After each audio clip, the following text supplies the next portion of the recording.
Il est temps pour nous de penser à notre santé, à notre bien-être avec Maude Poulain. Comment ça va, Maude ? Ça va très bien, Ça va très bien. lundi. On va parler de la thérapie EMDR.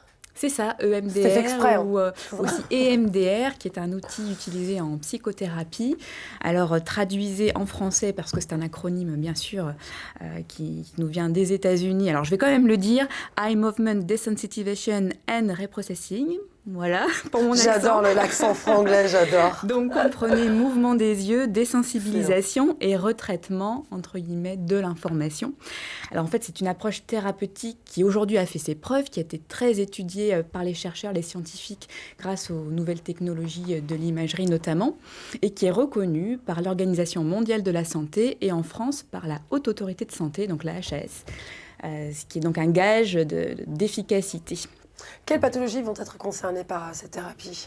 Alors cet outil donc, qui est utilisé en psychothérapie va surtout viser, en tout cas au départ, les chocs post-traumatiques et les manifestations émotionnelles négatives qui sont liées à ces chocs post-traumatiques.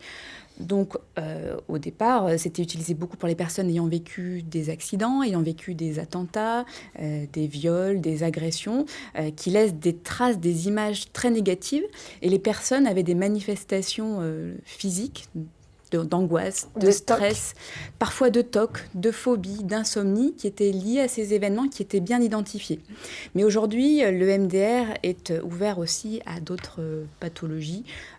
On retrouve des personnes qui ont vécu ou qui vivent des burn-out, des dépressions, des divorces difficiles, etc.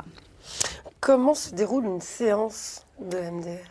Alors, une séance de MDR, alors déjà, le thérapeute va faire son anamnèse pour établir un diagnostic. Et le MDR, qui est un des outils utilisés en psychothérapie, peut être utilisé ou ne pas être utilisé. Donc, comme on voit à l'image, le thérapeute, lorsqu'il choisit d'utiliser le MDR, il va utiliser ou une baguette ou son bras pour stimuler les yeux de manière alternative, en basculant donc son bras ou sa baguette sur une fréquence de 2 à 4 Hz. L'idée, en fait, est de pouvoir stimuler les deux hémisphères cérébraux de manière très rapide pour aller avoir accès aux événements traumatisants qui ont été stockés dans le cerveau au niveau du système limbique.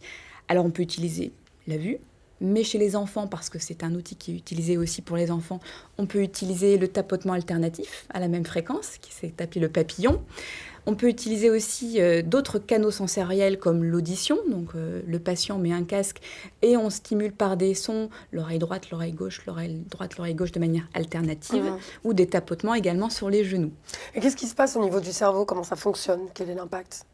Donc justement, ces souvenirs très négatifs qui ont été stockés dans ce système limbique qu'on appelle l'hippocampe, et puis, je ne veux pas dire de bêtises, l'amygdale, voilà, tournent un petit peu comme un hamster qui marcherait comme ça dans sa roue et sont surtout associés à des émotions très négatives, donc ce stress, ces angoisses.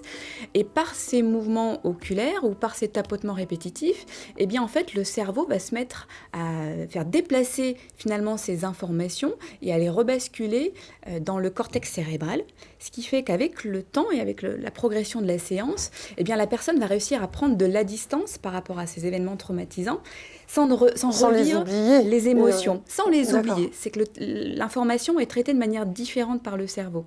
C'est-à-dire qu'avant la séance, lorsque la personne pense à ces images traumatisantes, ces événements traumatisants, il y a toujours l'émotion négative qui est associée. Et au fur et à mesure de la séance, alors parfois il faut quand même plusieurs séances, et bien la personne prend de la distance, voire même se met en position méta et visualise l'événement traumatisant sans ses émotions. Mais justement, au bout de combien de temps c'est efficace ? Au bout de combien de séances ? Ça dépend. Donc là, c'est aussi le thérapeute qui va faire son diagnostic dès le départ. Si l'événement traumatisant est assez simple, entre guillemets, ou unique, eh bien, on peut avoir une dizaine de séances pour régler le problème.